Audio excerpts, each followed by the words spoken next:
Good luck. Double points round na. Top 6 answers on the board. Ang tanong, ano ang ginagawa ng manok na hindi gagawin ng tao? Go! Jeddah. Tuka. Tumuka! Nandiyan mo yung tumuka. Okay. Rim. Pwede pa mas mataas. Ano ang ginagawa ng manok na hindi gagawin ng tao? Yung pangitlog.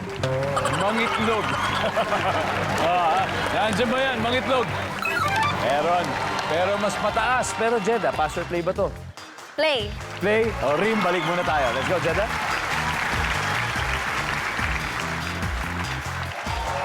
Ashley, ano ang ginagawa ng manok na hindi gagawin ng tao? Mag-wiggle. Ay, kaya din naman, pero mas magaling yung mga manok dyan. Andiyan ba yung pag-wiggle? Wala. Trixie. Tumilaok. Tumilaok. Tumilaok. Tumilaok. Nandiyan ba tumilaok? Top answer. Shari, ginagawa ng manok na hindi gagawin ng tao? Ano, nagkakaskas sa lupa. Scratching. Kumakahig. Kumakahig ng lupa. Meron. Jeddah, ginagawa ng manok na hindi gagawin ng tao? Lumipad. Lumipad! Nandiyan ba yan? Lumipad.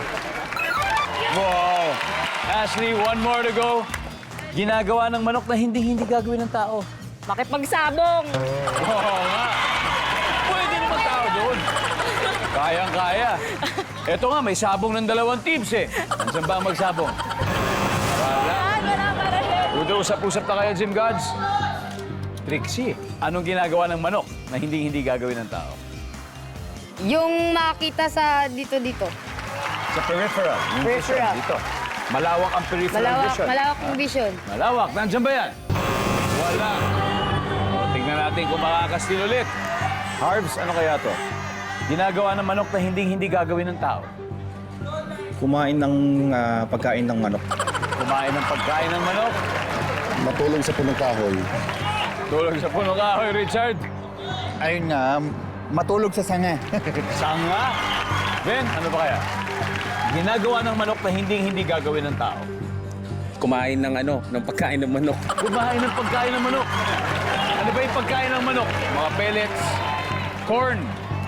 Nandyan ba ang kumakain ng pagkain ng manok? For this round, survey says...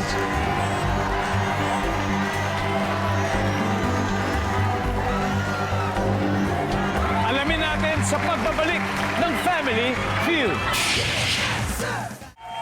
Now, kanina bago nag-break, tinanong natin ang The Gym Gods, anong ginagawa ng manok na hindi gagawin ng tao? Sabi, kumain ng pagkain ng manok. Pag tama sila, nako, lalaki lamang at kukunin nila ang napakalaking naipon ng Team Eskrima. Nandyan ba yan? Survey says...